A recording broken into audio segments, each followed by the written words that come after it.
नमो तस् भगवतो अरहतो सम्मा सम्बुद्धस्स।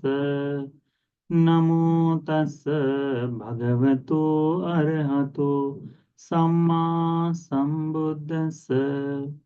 नमो तस् भगवतो अरहतो सम्मा सम्बुद्धस्स। साधु साधु साधु। पूजनीय गुरु जी को सादर प्रणाम। साधु साधु साधु। श्रद्धावान उपासक उपासिकागण विलंब के लिए क्षमा चाहेंगे, क्योंकि हमारे मन से थोड़ा सा निकल गया था कि आज दामोदर है, हमने आज मैसेज नहीं पढ़े थे, इसलिए आप लोग इतने समय से रुके हैं, तो उसके लिए आपकी सराहना। आज हम लोग मध्यम निकाय पर नहीं, परंतु मैं एक छोटा सा सूत्र का उपदेश, ये विशेष करके आप लोगों के लिए, इसको ध्यान में रखिएगा, ठीक है?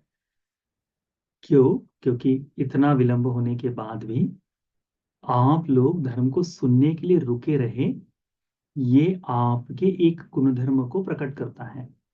ये एक गुण धर्म जो है, ये आपका एक जो गुण है, इसी को लेकर भगवान बुद्ध जी ने जिस सूत्र का उपदेश दिया, उसके बारे में हम लोग चर्चा करेंगे।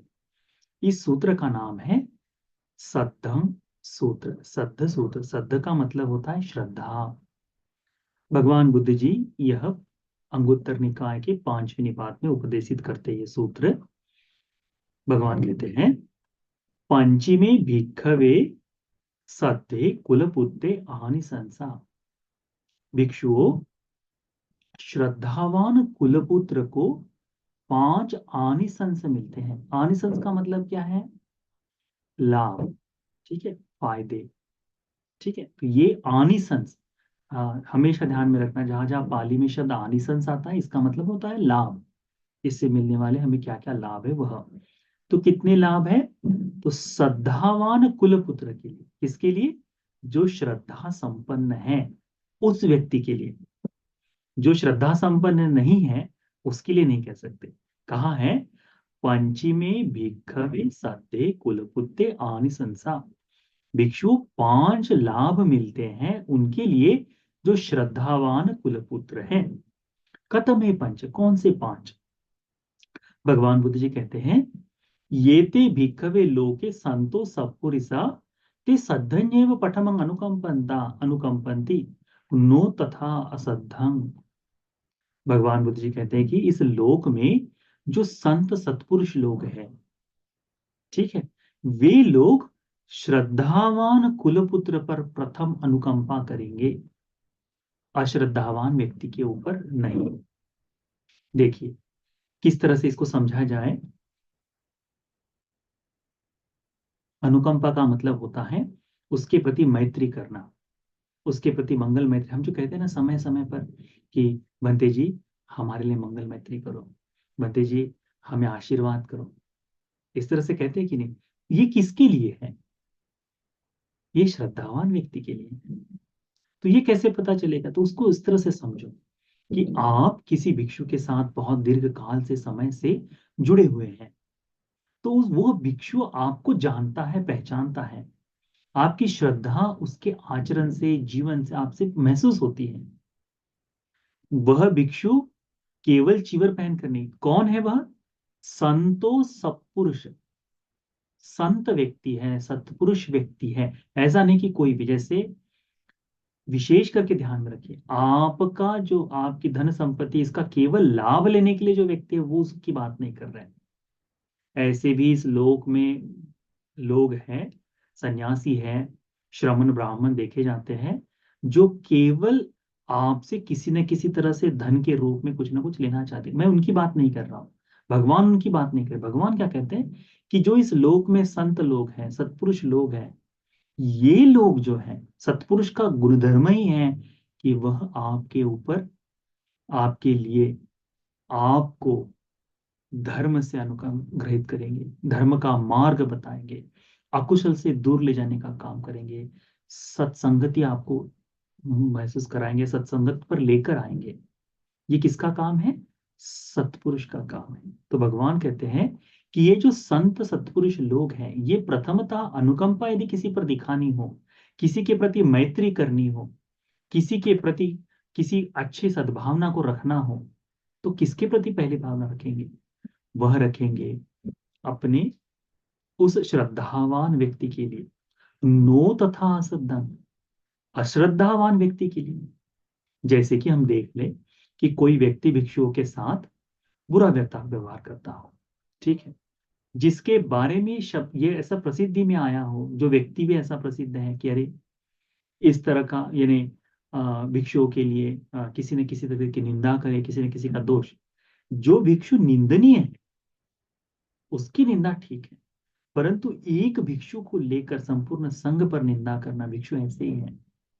तो ऐसे व्यक्ति के लिए, जैसे हम कहीं देख लेते हैं कि कोई एक आधा हमारे समाज में एक आधा व्यक्ति हो, तो भंते जी लोग भी आपके घर का निमंत्रण जब स्वीकार करते हैं, आगे आता है कि निमंत्रण लेते समय करके इसमें ही आता है, तो देखते हैं कि आप दो कुलपुत्र हैं, तो उनमें से सबसे पहले किसका स्वीकार करेंगे?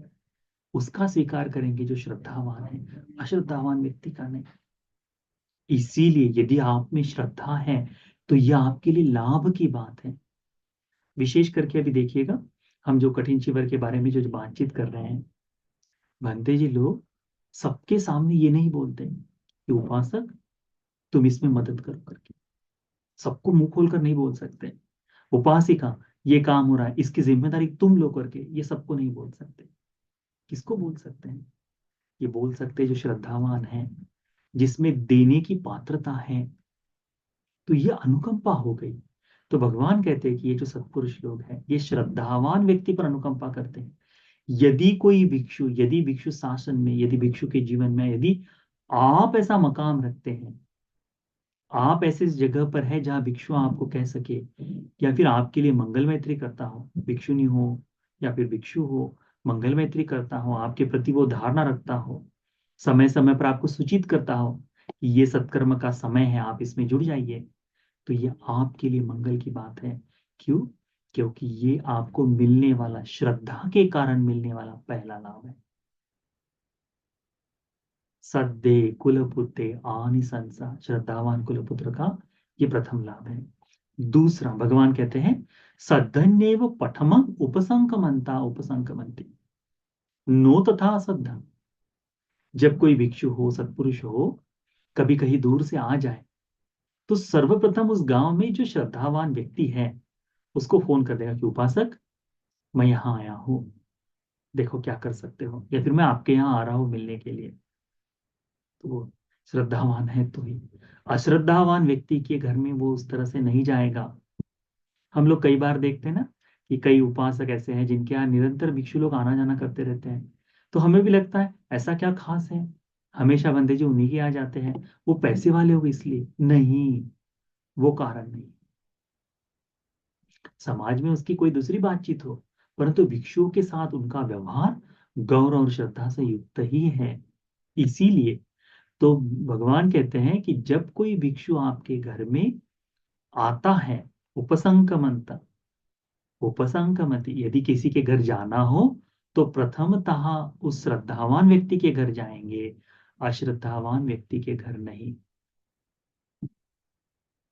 ये जो भिक्षु का इस तरह से आपके घर में आना है, किसी दूसरे का, आप लोग देखिए कई बार ऐसा होता है ना कि भिक्षु ने कहीं और जगह निमंत्रण स्वीकार कर लिया है और आपके घर में किसी एकाएक ऐसे किसी कार्य की आवश्यकता पड़ गई है, तो वो भिक्षु कहता है कि रुक जाओ, मैं उस उपासक से बात कर लूं कि उनका भोजन 2 दिन टल सकता है क्या करके। और क्या करते हैं, यदि हो सकता है तो भंते जी आपको वो निमंत्रण दे देते हैं, ठीक है आप कल कर सकते हो, या फिर आप परसों के दिन कर सकते हो, मैं उस उपासक को अगले दिन बता रहा हूँ। तो ये जो आपके लिए दूसरे का समय को बदल कर आपके लिए जो समय देना है, ये क्या है? ये आपके लिए मिलने वाला लाभ है, और ये श्रद्धावान व्यक्ति को मिलता है, अश्रद्धावान व्यक्ति को नहीं। इसमें धन की कोई मान्यता नहीं है। यदि कोई समझे कि कोई धनवान है, भिक्षु को दक्षिणा ज्यादा दी जाएगी इसीलिए भंते जी ने ऐसा किया, भूल जाइए। यदि धर्मवान भिक्षु के साथ आप रह रहे हैं तो ये संभव ही नहीं। क्यों? क्योंकि हमारे गौतम बुद्ध से पहले जो बुद्ध होकर गए, क्या नाम था उनका? काश्यप सम्यक संबुद्ध। इनके अग्रदायक कौन थे? अग्रदायक थे घटिकार, कुम्हार, है ना। घटिकार करके कहा गया है उसको। तो वो जो घटिकार है वो धनवान नहीं था, रोज मटके बनाता था। रोज मटके जो है वो रोज बनाएगा, उसको दुकान अपने घर के सामने या फिर काम बाजार में जाकर रखेगा और कहेगा कि मैं उपोसत को सील का धारण कर दिया हूँ, या फिर मैं दस्सीलधारी हूँ, मैं धन का खर्चा धन का उपयोग नहीं करता। आप एक काम करें, इस मटके को ले और इसकी एवज में मुझे दाल चावल तेल आदि चीजें दे दे, तो आप उसका वाजिब दाम समझ कर दे दे। इस तरह से वो अपना स्वयं का और अपने बूढ़े माता पिता की सेवा करता था। भगवान क्या कहते हैं? भगवान कहते हैं कि ये मेरा अग्रदायक है। ये देखिए कितनी सुंदर अनुकंपा है। घटिकार सूत्र में आता है, बड़ा सुंदर वर्णन है। इसी के सारे चीज है। एक समय भगवान बुद्ध जी, घर में भूख लगी थी भगवान को, भगवान घटिकार के घर में चले गए। घटिकार के घर में आए, उस समय घटिकार नहीं था। तो कौन आए हैं करके माता पिता पूछते हैं, अंधे माता पिता हैं, पूछते कौन है, तो कहते हैं हम काश्यप पुत्र हैं। भगवान आइए नमन करते हैं करके आके भगवान को कहा, भगवान हमको दिखाई नहीं देता, परंतु इस पात्र में दाल चावल बेटा बना कर गया है, भगवान आप स्वीकार करें, हम आपको दे रहे करके समझो। भगवान स्वयं ही परोस लेते हैं, भगवान भोजन कर लेते हैं, चले जाते हैं। घटिकार ने देखा नहीं अभी भगवान आए हैं। जब काम से वापस लौट के आता है, देखता है भगवान ने खा ली है, बर्तन खाली है, पूछता है कि माँ, पिता, मैं तो खाना रख कर गया था आपके लिए और मेरे लिए, कहाँ है? तो कहते हैं कि भगवान आए थे, काश्यप भगवान बुद्ध जी। साधु साधु, कहता है भगवान का इतना विश्वास मेरे ऊपर। कहते हैं 15 दिन तक, 15 दिन तक वो जो प्रीति सुख है, ध्यान का, पहले ध्यान का जो सुख कहते हैं ना, उस प्रीति सुख से निवास किए घटिकार सोए, वो घटिकार और बाकी के, बाकी उनके माता पिता जो अंधे थे, उन्होंने तो देखा है भगवान, उन्होंने तो सुना है भगवान की वाणी। 7 दिन तक आनंद सुख में रहे। क्या है ये?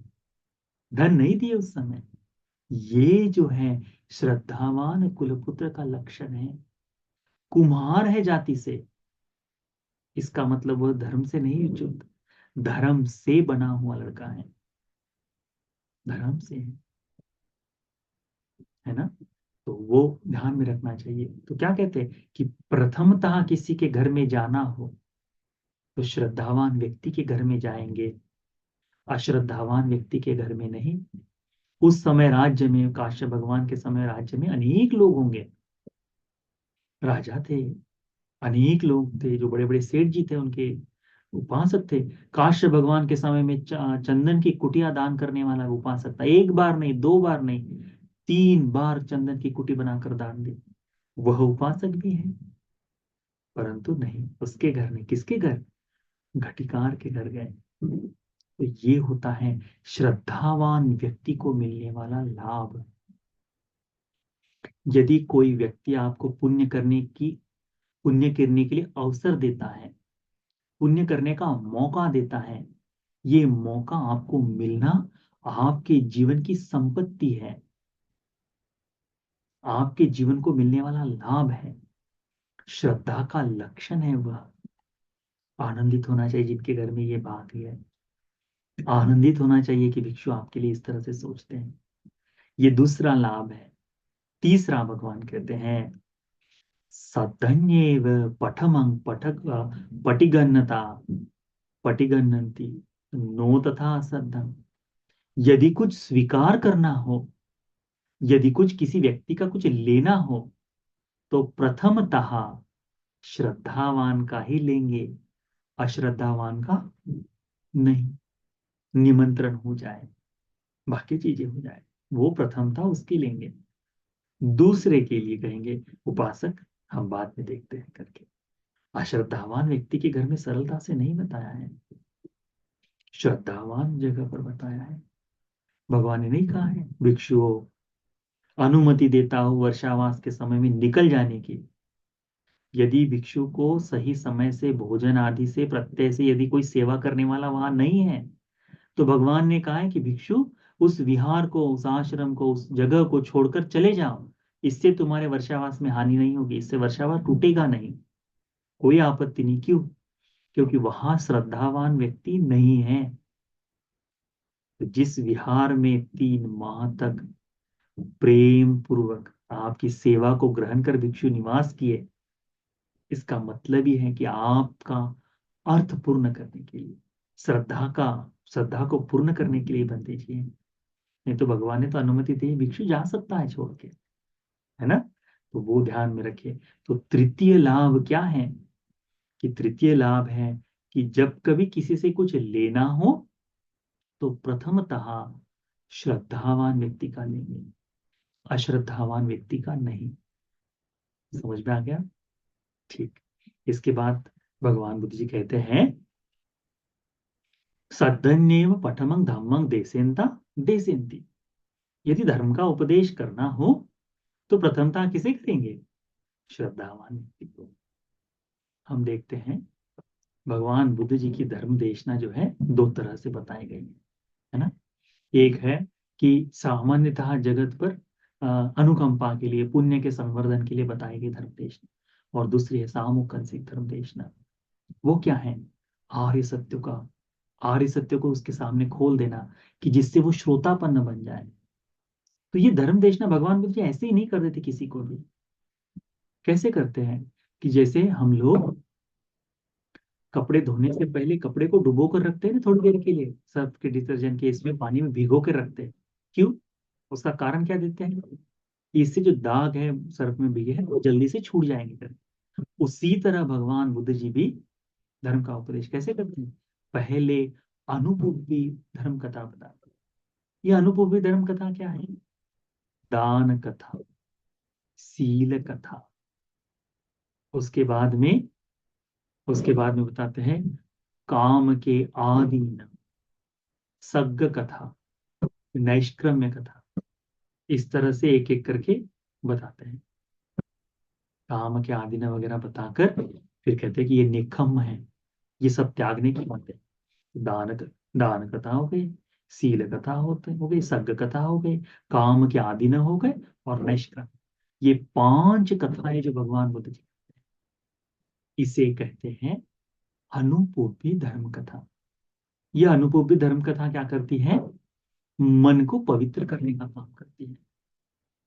जैसे बताए ना, वो डुबो कर कपड़ा रखा जाए तो उससे दाग जल्दी छूट जाते हैं, वैसे ही इस 5 कथाओं से ओतप्रोत व्यक्ति धर्म के रंग में रंगने के लिए भी तैयार है।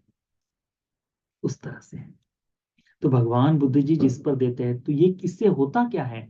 इससे श्रद्धा बढ़ती है, मन पाप धर्म से दूर हो जाता है, पुण्य का चिंतन जाग पड़ता है। और एक एक करके धर्म का क्या उपदेश है देखो। दान कथा बताने के बाद दान देने की चित्त जागता है। दान से क्या होता है? कि चित्त का जो रज है, मल है, वो दूर हो जाता है। जंग जो चढ़ना कहते हैं ना, चित्त का मसरूमल जो है, लोभी चित्त है, वो हट जाता है दान देने वाले का। दान कथा के बाद क्या बताते हैं? शील कथा। दान को महाफलदायी बनाना है तो क्या करना है? शील का पालन। तो शील के बारे में बताते हैं भगवान। तो दानी व्यक्ति कहता है कि मुझे तो बढ़िया चलना है, मुझे तो बढ़िया फल प्राप्त करना है, तो मैं शील का पालन करूंगा। उसके सहारे तो दान से सील में लेके आ गए। धारण करने की आवश्यकता पड़ी उस समय नहीं, भगवान बता रहे हैं और वो शीलवान बनते जा रहा है उस समय। फिर बताते हैं क्या? कि सग्ग कथा। भगवान कहते हैं दान देने वाला, सील का पालन करने वाला कहाँ जाता है? सुगतिमय लोक में जाता है। तो एक एक करके सुगति के बारे में बताते हैं कि देखो उपासक, देखो उपासिका, ये जो धर्म का पालन करना है, दान का, शील का पालन करने वाला व्यक्ति भूमट्ठा देवलोक में जन्म लेता है। अधिक पुण्य करे तो फिर चातु महाराजिक देवलोक में जन्म लेता है। अधिक पुण्य करे तो याम देवलोक में जन्म लेता है। अधिक पुण्य करे तो तुषित देवलोक में जन्म लेता है, त्रायंतीस देवलोक में जन्म लेता है। अधिक पुण्य करे तो उसके ऊपर जाकर याम और फिर त्रायंतीस 33 देवता, उसमें उसके ऊपर अधिक पुण्य करे तो तुषित देवलोक में, तुषित के ऊपर अधिक पुण्य करे तो निम्मान रति परिणिमित वसवत्ति करके एक एक करके ब्रह्मलोक तक भगवान बताते हैं। तो वो क्या करता है उपासक, भीतर झांकता है, मैं दान देने वाला हूं, मैं शील का पालन करने वाला हूं, इस कारण से मैं इस सुगति का हकदार हूं, मैं सुगति जाने के योग्य हूं। फिर भगवान क्या बताते हैं, मन में चल रहा है ना चिंतन, जैसे तुम कहीं बताओ, जैसे मैं कह दूं आपको कि देखो एक सुंदर सा गांव है, उसमें बहुत बड़ा बरगद का वृक्ष है, उस वृक्ष के नीचे बहुत सुंदर सा चबूतरा बैठा है और गांव के लोग आकर बैठते हैं, उसके ऊपर बढ़िया से सुंदर पंछी बैठे हैं। तो आपके मन में इस समय क्या चल रहा है, आपने कल्पना से बना लिए कि नहीं, बहुत बड़ा वृक्ष बना लिए, नीचे चबूतरा बना लिया और गांव के 4 लोग बिठा दिए कि नहीं, तो शायद आपके चाचा बिठा दिए होंगे, मामा बिठा दिए होंगे, बनाए। तो कैसे, जैसे कहते कहते, जैसे मैं कहूँ कि हाथी है, तो आपके मन में तुरंत ही हाथी की फोटो आ जाएगी कि नहीं।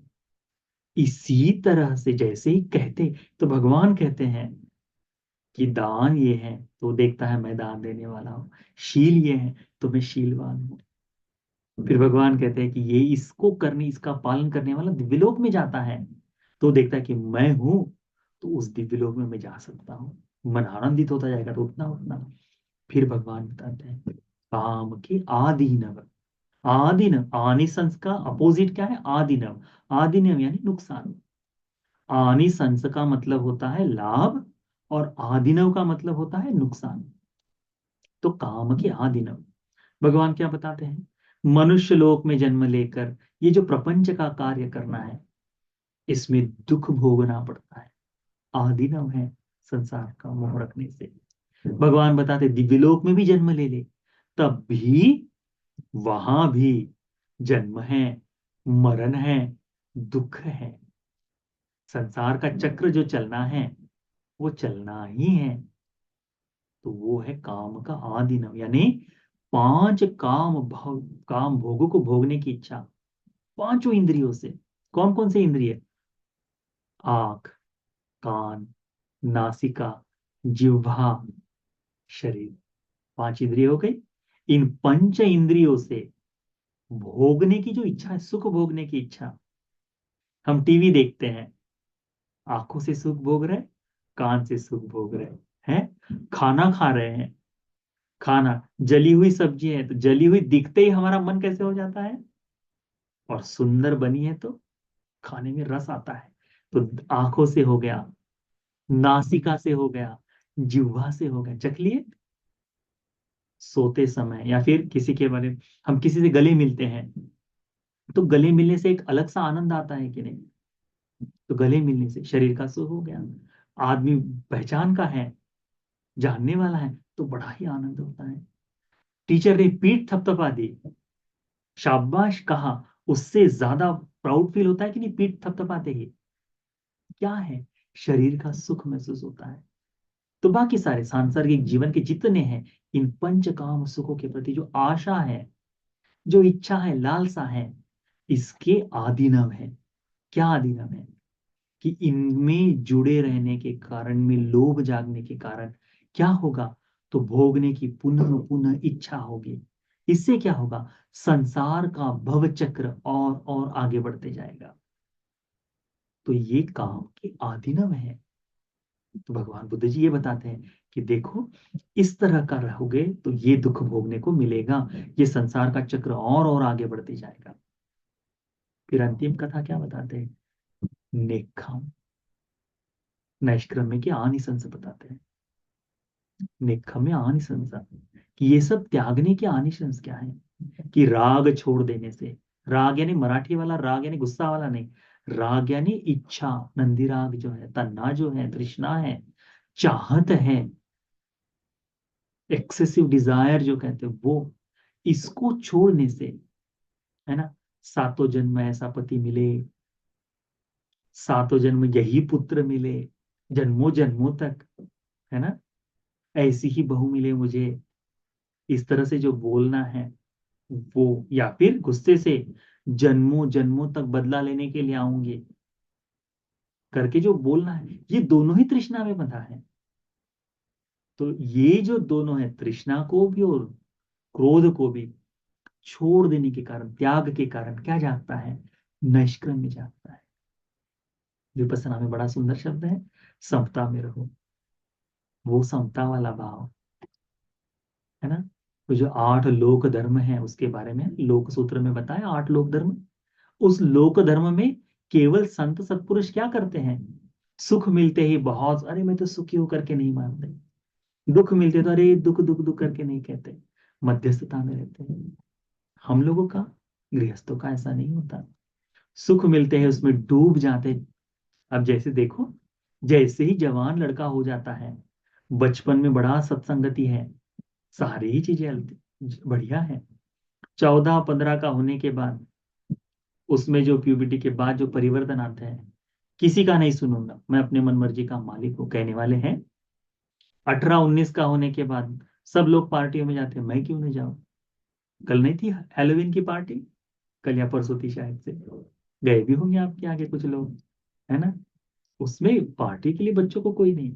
ये जो चिंतन है, ये क्या है, उसको भी देखना चाहिए। तो वो सब छोड़कर ये जागने का जब भाव है, नैष्क्रम्य में जो है, जैसे ही जाग जाता है, इससे क्या होता है? संसार का चक्र छोटा हो जाता है। कहने भर के लिए भी आप यदि, यानी कई बार ऐसा होता है ना, उपासकों के सामने, अब मैं नहीं चाहता, अब मैं नहीं चाहता, ठीक है, उसमें रत है तो अलग बात है, परंतु एक आध बार ऐसा कह दे कि मैं इस तरह का दुख और नहीं भोगना चाहता, तो वो निविदा से भी जानता है, तो बहुत ही बढ़िया। तो नैष्क्रम्य के आनिसंस बताते हैं, त्याग के आनिसंस बताते हैं, छोड़ने के आनिसंस बताते हैं। इतना होने के बाद उस व्यक्ति का मन जो है बिल्कुल साफ हो जाता है।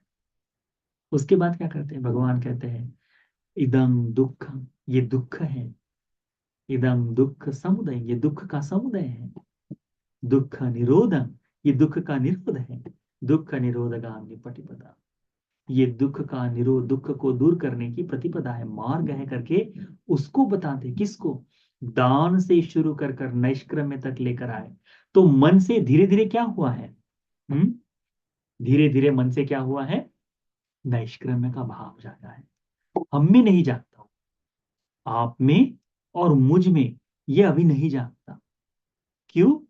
क्योंकि भंते जी आपको दान के बारे में बताते, आपके मन में हाँ, मांगने लग गए दान, दान की प्रशंसा करते, दान की इच्छा करेंगे। ऐसा नहीं है। शील के बारे में बताते, दुनिया पालन नहीं करते शील का, भंते जी हमको शील के बारे में बोल रहे हैं, ऐसा कहते क्या होता है? शील के प्रति जो घनिष्ठ भाव संबंध बनना चाहिए, वो टूट जाता है। सुगति के बारे में कहते ही ऐसे पढ़े पढ़े लिखे लोग हैं जो बड़ा दृष्टांत देते हैं, कहाँ कहाँ बुद्ध और उनके धम्म में कहाँ बताया सुगति दुर्गति के बारे में? सब कुछ यही है, यही जीना है, यही मरना है करके, कहाँ गई सम्यक दृष्टि? तो ऐसे लोगों की बात सुना हुआ व्यक्ति जैसे सुगति के बारे में सुनता है, मन में शंका जागती है ना। शंका जागते ही, शंका जागते ही उसके प्रति मन में जो सरलता आनी चाहिए थी, वो धर्म नहीं जागता। हम जो कहते हैं ना कि आज क्यों कोई श्रोतापन्न नहीं बन सकता, आज क्यों कोई सगदाकामी नहीं दिखाई देता, आज क्यों इस लोक में अरंत नहीं दिखाई देते, यही कारण है क्योंकि विचिकित्सा का समय, डाउट जो कहते हैं ना, उसका समय अभी प्रबलता से है, इसीलिए। तब भगवान बुद्ध जी पूरा का पूरा उपदेश जब करते हैं, तब जाकर 4 आर्य सत्य बताते हैं। तो कहते हैं कि यदि साफ सफेद वस्त्र है जिसपे कोई दाग नहीं, उसको कलर के किसी पानी में डुबो दो, एक सार कलर होकर निकल आएगा, पैचेस नहीं दिखाई देंगे, अलग अलग भिन्नता नहीं नजर आएगी, सिंगल कलर में आएगा। कौन सा कलर? धर्म का। एक ही कलर है, मुक्ति का रंग, निर्वाण का रंग। उसमें ये नहीं है, उसमें ये नहीं कि हाँ हाँ मैं तो पर ब्रह्म से जाकर अपनी इस आत्मा का उस आत्मा के साथ इकट्ठा होना, नहीं।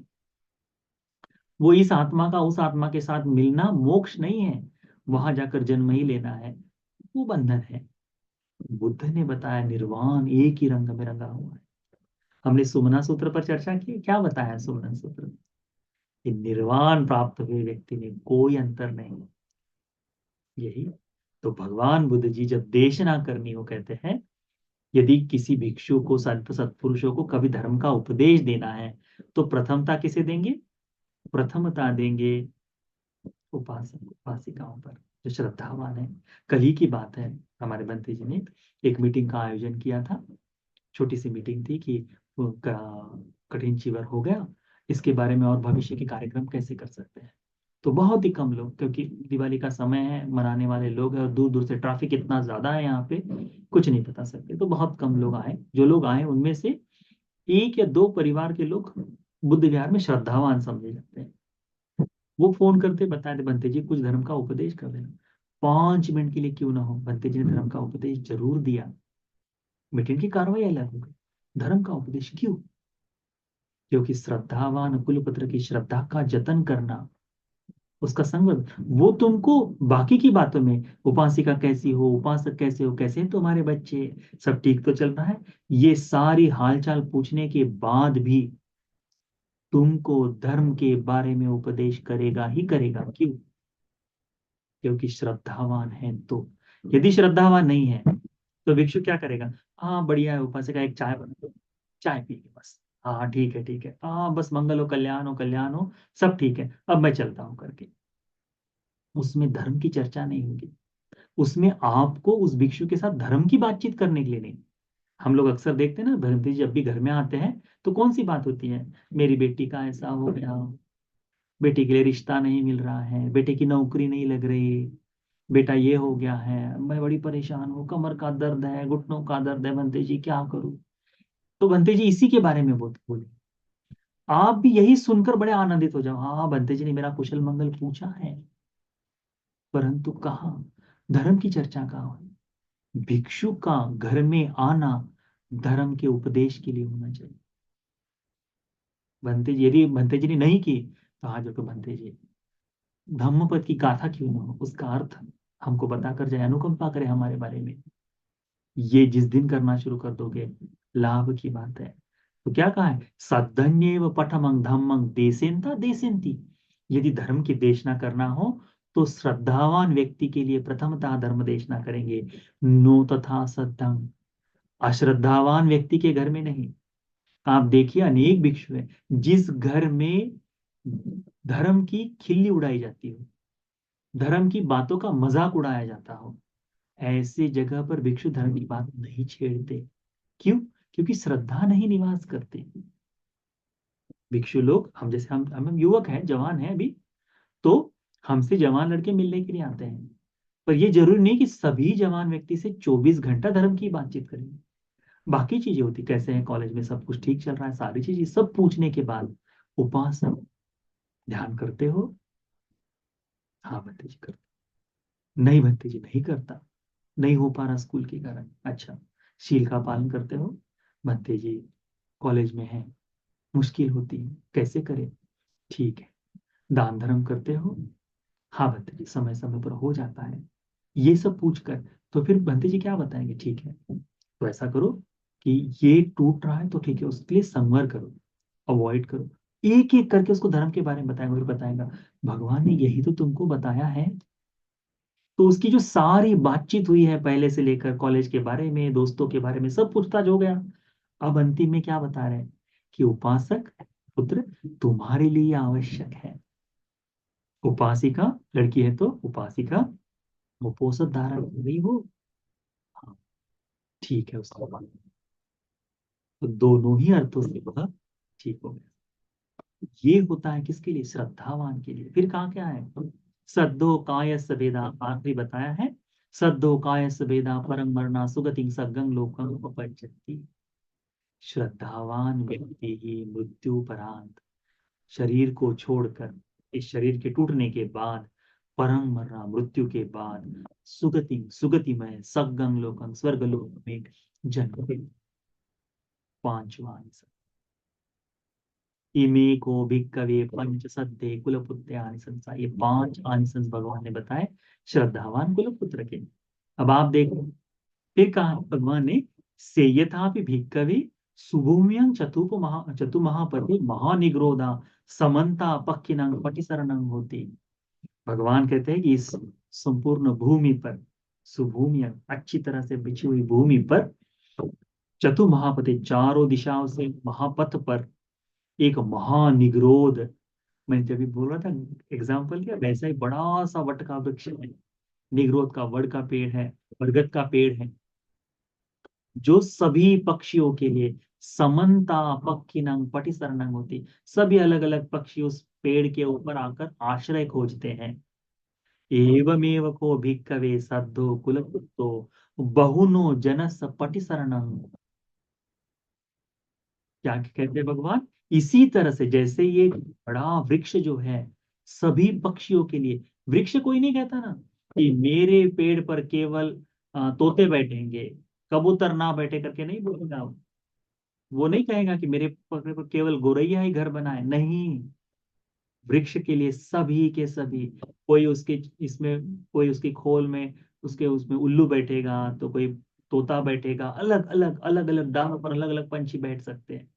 भगवान कहते हैं जैसे ये वृक्ष सबके लिए शरण है, सबके लिए सहायक है, उसी तरह से ये जो श्रद्धावान कुलपुत्र है, ये श्रद्धावान व्यक्ति है, बहुतों के हित सुख के लिए है। फिर इसने कहा, भगवान इसमें कहता है किस किस के लिए, भिक्षुनम, भिक्षुनीनम, उपासकानम, उपासिका, चारों लोग। इसमें केवल भिक्षु भिक्षुनी नहीं कहा है भगवान ने, ये जो श्रद्धावान व्यक्ति है, इन चारों के लिए, चतुपरिषद के लिए, चारों के लिए ये क्या बनता है, जनस पटि शरणं होती, शरण का स्थान मिलता है। यहाँ पे श्रद्धा के कारण भिक्षु भिक्षुनी उपासक उपासिका सबको सहायता मिलती है, श्रद्धावान व्यक्ति के कारण, उसको ध्यान में रखना चाहिए। फिर भगवान कहते हैं कि शाखा पत्त फलोपेतो खांदिमा महादुमो मूलवा फल संपन्नो पतिष्ठा होति पक्षिणं। इस महावृक्ष के शाखाओं से लेकर फल पत्तों से लेकर जो पूरा का पूरा बुंदन है उसका, ये सारी उसकी जो लताएं हैं, ये भी, यहाँ तक कि उसकी जड़ भी सभी पक्षियों के लिए सहायक होती है, सभी जगह। यदि उसका जो क्या कहते हैं उसका सार, उसकी लकड़ी जो है, उसमें भी पंछी रहने वाले, लताओं को जोड़कर पत्तों को जोड़कर उसमें बांधने वाली चींटियां हैं, अलग अलग लोग उसमें घर करते रहते हैं, है ना। उसी तरह ये सब के लिए इस वृक्ष की सारी ही चीजें, उसमें आने वाले फल से लेकर सब कुछ पक्षियों के लिए सहायक होता है। मनोरमे आयतने सेवंती च विहंगमा छायं छायेत्थिका यंती फलत्था फल भोजन। ये जो मनोरम्य है, उसका सुंदरता है। आप देखो बरगद का पेड़, यदि गांव में है, बड़ा फला फूला है, दूर से देखते ही तुम्हारा मन बिल्कुल शांत हो जाएगा, बड़ा सुंदर लगता है, उसकी छाया बड़े, ये भरी गर्मी में भी बड़ी सुंदर ठंडक, शाखाओं से भरा हुआ है। तो वो कहाँ है, विहंगमा, देखने लायक है दृश्य जो है, जो भी उसके नीचे बैठे उसका मन बड़ा शांत हो जाता है। छायं छायित्तिका, जिसको छाया की जरूरत है उसके लिए छाया मिलता है, जो फल खाने वाले उसके फलों से, वृक्ष का काम क्या है, फल देता है, तो उसके फल खाने वालों को फल की सहायता है ना। तो वो है सुंदरता, देखने वाले को सुंदरता दिखती है, छाया पाने वाले को छाया मिलती है, फल खाने वाले को फल मिलता है। इस तरह से वह वृक्ष सबके लिए काम में आता है। तथैव शील संपन्न, उसी प्रकार से ये शील संपन्न, सद्दं पुरुष पुद्गलं, श्रद्धावान कुलपुत्र का लक्षण क्या है, शील संपन्न, शील संपन्न सद्धं पुरुष पुद्गलं। ये श्रद्धा संपन्न जो श्रद्धावान व्यक्ति है, शीलवान व्यक्ति है, निवात वुत्तिं अद्धद्धं सोरतं सखिलं मुदु, जो अपने आप को शांत कर रहा है, धर्म को देखने वाला है, मृदुमान है, सौम्यता आ जाती है उपासक में, कठोरता नहीं होती उसमें, अहंकार नहीं होता उसमें, सौम्यता आ जाती है। उस तरह से व्यक्ति जो है, वह व्यक्ति वीतरागा वीत दोषा वीत मोह अनासवा पुण्य खेतानि लोकस्मिन सेवंती ताति संगरन। ऐसा व्यक्ति वीतरागे वीत दोषी वीत मोह, ऐसे अनाश्रव लोगों के लिए, अपनी पुण्य की प्राप्ति के लिए उनकी सेवा में लगा रहता है, उनकी उनसे सेवा को पाता भी है। तेसं ते तस्य ते तस्य धम्मं देशन्ति सब दुःखापनूदनं यंसो धम्मं इधन्याय परिनिब्बाति अनासो। इस तरह से वह जो उपासक है, इन वीतरागी, वीतदोषी, वीत मोही, अनाश्रय व्यक्तियों की संगत पाकर, धर्म का उपदेश सुनकर धीरे धीरे सभी दुखों से मुक्त हो जाता है। वह व्यक्ति इस तरह से ये धर्म को सुनकर, धर्म को जानकर, संपूर्ण धर्म का कार्य पूर्ण कर कर परिनिब्बान को प्राप्त करता है, अनाश्रय होकर मृत्यु को पाता है। कौन? श्रद्धावान कुल पुत्र। ये समझना चाहिए। तो ये श्रद्धा संपन्न होना किसके काम का है? मेरे काम का है। श्रद्धा संपन्न होना किसके काम का है? आपके काम का है। इसीलिए हमने अपने भीतर में चिंतन करना चाहिए, क्या मुझ में श्रद्धा है कि नहीं। सोच लो, वो उपासक कैसे होंगे भगवान के समय में, जो भगवान के धर्म का उपदेश सुनकर ये कहते थे, आश्चर्यं वो गौतम, अद्भुतं वो गौतम। भगवान आश्चर्य, अद्भुत है। भगवान आपने ऐसा कार्य कर दिया है कि जो कुछ उल्टा था उसको सीधा कर दिया है। जो ढका था, पटिच्छन्नं वा विवरे, जो ढका था वो खोल दिया है। जो भटक गया था उसको मार्ग दिखा दिया है। अंधेरे में दिया जला दिया है। कल को यही होगा ना, दिया जला दिए तो हाँ दीपदान किया है करके, वो नहीं, दिया जला दिया है।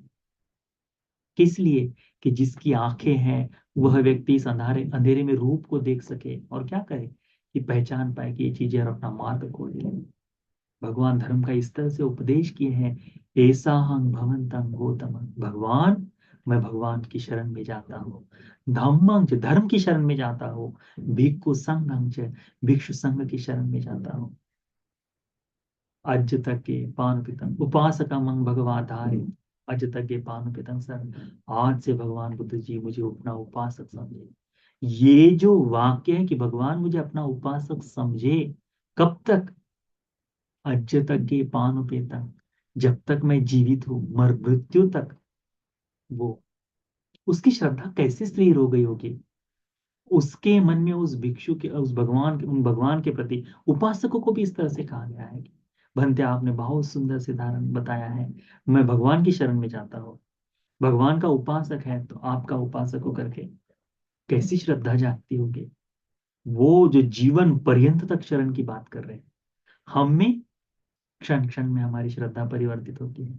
किसी ने हमारे लाभ की, समाज में सर दिखाने लायक रखने के लिए किसी ने किसी दूसरे की बात कर ली तो हम तुरंत उसकी ओर मुड़ जाते हैं। ऐसा नहीं होना चाहिए। अपने धर्म पर कायम रहो। श्रद्धा के सृजन के लिए काम करो। श्रद्धा जैसे जैसे जागेगी वैसे वैसे आपको इन 5 धर्मों का लाभ होगा। तो ये जो श्रद्धा, ये जो सद्य सूत्र है, आप सभी को श्रद्धा के सृजन के लिए, श्रद्धा की उत्पत्ति के लिए ये पुण्य एकांततः उपकारी हो जाएंगे। साधु साधु साधु।